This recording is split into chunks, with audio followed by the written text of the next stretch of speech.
Kareem Hunt was signed by the Browns yesterday on a reported one-year deal. Hunt was released by the Chiefs in December after video surfaced of him shoving and kicking a woman last February. Hunt is currently on the commissioner's exempt list and is not eligible to play until the NFL completes its investigation into the incident.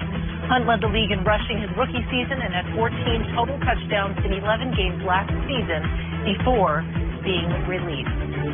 Greg, let's start with you on this one. What's your reaction to the signing of Kareem Hunt? I was shocked, but in a good way. I think this was a big step for the Cleveland Browns, and I'm okay with it. As a fan, as a spectator, on this side of the media, I'm all about second chances. I'm not condoning what he did. And I think when you look at it from a business perspective in the Cleveland Browns, he had to have shown them specifically being John Dorsey and their owner, a level of contrition that gave them and provided them with a comfort level that said, we can bring this guy in-house. Because with all that the Cleveland Browns have had to deal with in years prior, in their past, with off-the-field issues, they understand the magnitude of acquiring a guy like Kareem Hunt with what he's bringing as far as his situation. But when I look at why teams make decisions and how teams make decisions, there's three elements. There must be a level of intrigue, and that's your production. What can you provide for me from a talent base? And then when you see that, man, I'm intrigued, I like what you do. Obviously, John Dorsey drafted this young man. He sat down with him. He was around him a lot. He understands what he's getting in bed with. So he's intrigued by all of that. Then there has to be a relationship. The relationship is there with John Dorsey. So he knows this guy, he wasn't this way. I didn't see this in him. And I'm willing to give him a second chance. It's not that he's in agreement with it or not, or he's picking sides. He's trying to make a good business decision to advance what he's in charge of, which is the Cleveland Browns and running that organization. And then there has to be a trust level, and that's completely on Kareem Hunt. This is a huge deal for the National Football League as well as the Cleveland Browns because, number one, with the league still having to do their due diligence, he's not going to be able to play right away. We don't know where they are in that, and that process has to be ironed out. But Kareem Hunt has now put himself in a position where I've been giving a second chance. Now I have to show that they can trust me. And how do you do that? And what better way to do it than, number one, where it happened, where you are from, basically where you're from, where you went to college, and now you're going to be playing on this team in this same state with this all looming over your head. Can I trust that Kareem Hunt will get this done and make right and make sure that he's doing all the steps necessary to show that level of contrition, not only to us, but to the state of Ohio, to this young lady, to others outside that are going to be looking at us like, what are you guys doing? I think this is a good move for Cleveland because they're looking at it from a lens of, man, his production, the relationship that I have, and can I trust him? I believe I can, but that's up to Kareem Hunt. We'll see how it plays out. I'm a believer in second chances. I'm not one of these guys who don't think people don't make mistakes and should get opportunities, especially, he's a young guy, 23 years old, talented football player, but shame on the Cleveland Browns for doing it as soon as they did.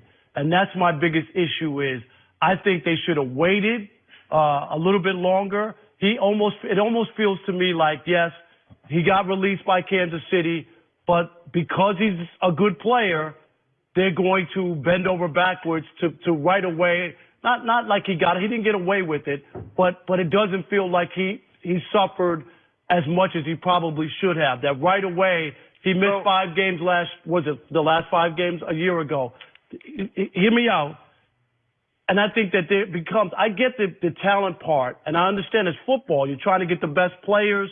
Cleveland hasn't won anything. Here's a chance to get a top running back for nothing and give it a whirl. Dorsey has a relationship with them.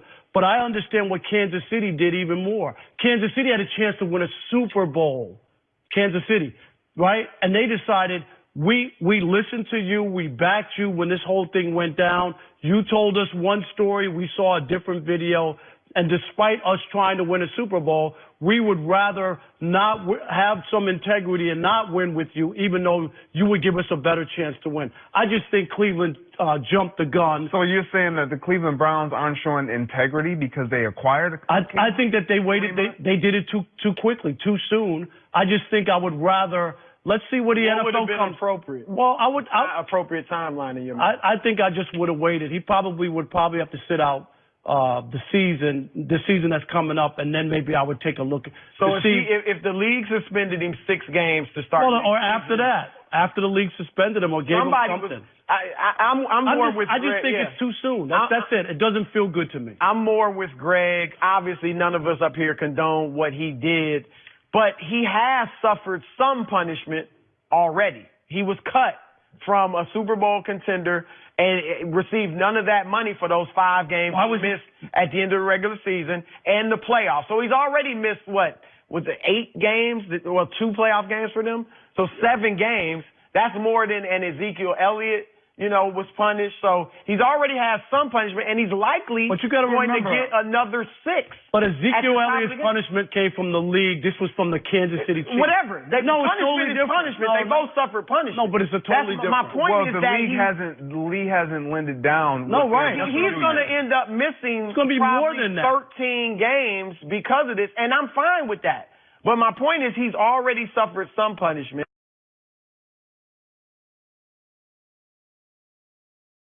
I don't have a problem with that. And I also think that from a football perspective, it was a smart move because there's nobody in the NFL that thought Kareem Hunt, unless he just was unremorseful and things like that, and he's in counseling and everything. So it seems like he's doing all the right things. But they did this with Josh Gordon. They bent over backwards time and time again, and it wound up fighting. Okay, that's a whole different This is a new regime. This is a new regime. You can't put that completely on John Dorsey wasn't there last year? He was there. Oh, okay.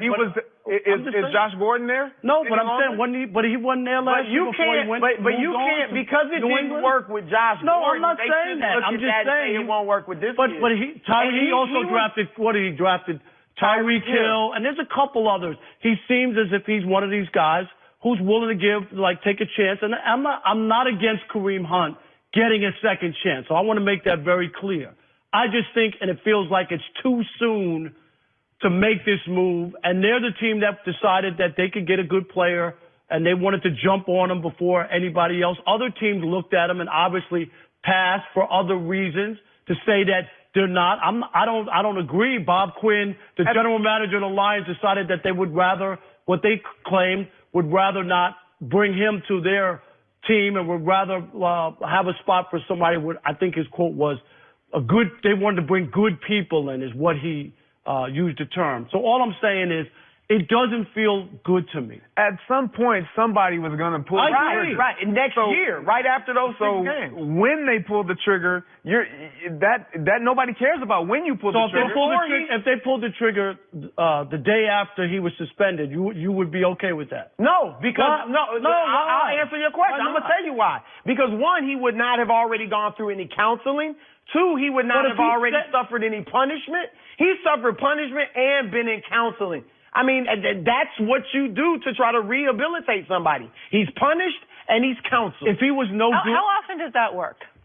I think sometimes, I don't know the numbers, but I'll tell you what I think is very powerful. The power of social stigma. The power of social stigma. There are people still in America who are racist. But because it's a heavy social stigma attached to it, they won't do it or say it publicly. And I think hopefully he's had a heart change. But if it's just, man, I'm not going through all this trouble that I went through, last time. If that's what it takes to stop him from doing it and change his behavior, then that's better than nothing. So I think I like the fact that with domestic violence now, there's becoming, it should have always been there, but there's becoming such a social stigma. You are viewed as such a negative person that I think that serves as a deterrent. It won't for everybody, but it will for a lot of people. Is it, though? Are we looking at it as you're such a bad person, there's a social stigma? It's not where it should be, but no. Desensitized? No, I think there's a growing stigma. I don't think it's where it should be, but I definitely think it's a growing stigma about it. I mean, the Kansas City Chiefs, Rob said it. They had a chance to win the Super Bowl. They cut him like that. Immediately because, well, he had lied to them, and they decided that winning a Super Bowl with him wasn't as important than having some. At that point, you're not thinking about winning the Super Bowl. You're making the best decision you feel like you need to make from a lot of different vantage points, a PR standpoint, what's going to take away from our team, what are we going to bring in, what it's going to bring to our team in our locker room, and the players that are going to have to answer these questions. So let's remove that. And that was their choice. But I think when you look at this, if you're a player in the NFL and you're a good player, you know you're going to be able to get opportunity to continue to play. And with him being so young. No, I get the 20. He's a young guy. I mean, there are a lot of people. I'm not going to just say athletes. I mean, the baseball player, the pitcher for the Milwaukee Bucks, Hader, last year. The Brewers last year. What came out with him, well in his past, but it came out, and it's like, are we still going to hold him to that? People change. It is a thing. Look, Rob, I'm not disagreeing with second chances. If you want to say that if anybody does something like this, they shouldn't play. I'm not into that. I don't live in that world. But that's what you kind of brought up.